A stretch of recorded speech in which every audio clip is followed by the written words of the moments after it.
Bonjour à vous, ici David Laroche de la série Wake Up Calls, votre réveil matin pour booster votre vie. On clôture cette semaine sur la série de la communication, c'est-à-dire comment rentrer en lien avec les gens. Et je voudrais finir sur des caractéristiques, des caractères et des traits des personnes qui rentrent en lien. On en a un peu déjà parlé, mais je voudrais appuyer ces caractéristiques-là. Donc, première caractéristique qu'on voit chez les communicants, c'est l'ouverture. L'ouverture aux gens, l'ouverture à des esprits différents, à des regards différents, à des cultures différentes. Si vous êtes ouvert sur le fait que les gens puissent ne pas penser comme vous, vous allez être particulièrement apprécié. On aime les gens quand on peut leur parler de tout et n'importe quoi sans avoir peur d'être jugé, quand on va exprimer nos idées. Donc si vous êtes fermé, les gens vont se fermer à vous parce que ils ont peur. Maintenant, autre posture à éviter, c'est le fait de vous fermer. Parce que si je me mets comme ça, regardez, je me protège. Qu'est-ce que vous ressentez? Vous ressentez que même si je me défends, c'est que je vais vous attaquer. Donc tous les gens qui disent je comprends pas pourquoi je suis agressé dans la vie, les gens m'agressent, c'est parce que vous n'êtes pas ouvert. C'est-à-dire qu'en vous protégeant, vous attirez l'agression. Donc si vous ouvrez, vous dites en gros bienvenue chez moi, vous pouvez rentrer chez moi. Donc c'est une ouverture mentale et une ouverture physique. Deuxième caractéristique des gens qui sont communicants et qui ont vraiment une communication élevée, la curiosité. Quand vous êtes curieux et quand une personne vous parle et vous avez envie d'en savoir plus sur tous les sujets, les gens le sentent, elle se trouve intéressante parce que vous êtes dans la curiosité et vous posez des questions et ça se développe. Développez l'état d'esprit de l'enfant qui a envie de tout découvrir. Mais soyez pas seulement curieux pour avoir le lien avec cette personne, mais avec tout le monde. Soyez curieux de savoir, par exemple, ce bâtiment il date de quand, combien ça peut coûter, la superficie, bref, soyez curieux, posez des questions.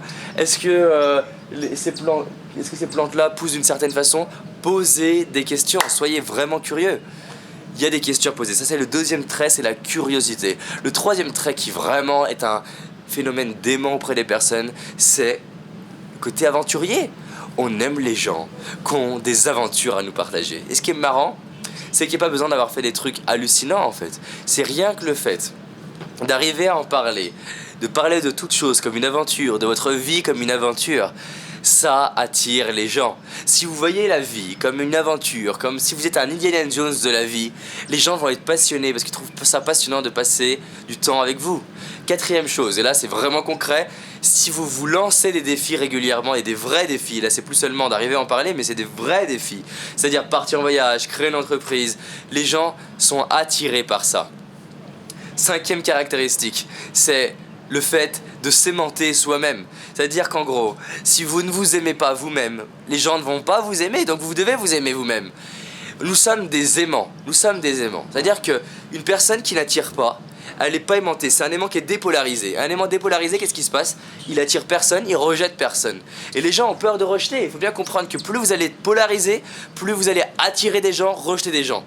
Obama est plus détesté que moi, plus détesté que vous, j'imagine. Et il est aussi plus admiré. Gandhi est plus détesté que moi. Plus vous allez être polarisé, créer une vie inspirante et réaliser des défis qui vous inspirent, plus vous allez être détesté et être aimé pour ça. Donc, est-ce que vous le faites pour les autres ou est-ce que vous le faites pour vous? Mais dans tous les cas, comprenez que plus vous créez une vie inspirante, plus vous allez être détesté et admiré. Ok? Allez, dernière chose. Vivez une vie passionnante, vivez une vie qui vous passionne. Et si vous faites ça, les gens vont vous adorer. Les gens adorent les gens passionnés. Passionnés par la nourriture, passionnés par le dessin, passionnés par la vie, passionnés par les gens, passionnés par l'entrepreneuriat. Si vous êtes passionné avec le sourire au visage, que vous êtes enthousiaste et optimiste, les gens adorent passer du temps avec ces gens-là. Les gens qui se sont passionnés dans la certitude et l'enthousiasme, dans la gratitude. La gratitude, c'est aussi un bonus. Avoir de la gratitude pour tout ce que vous vivez. Avoir de la gratitude quand l'eau coule parce que vous vous dites que c'est pas un truc qui est banal, parce qu'il y a des gens dans certains pays, et j'imagine qu'au Maroc, il y a des gens qui n'ont pas ce niveau de vie-là. Et je peux avoir de la gratitude d'être là. Et je vous assure que c'est le premier mot que j'ai dit en rentrant dans l'hôtel.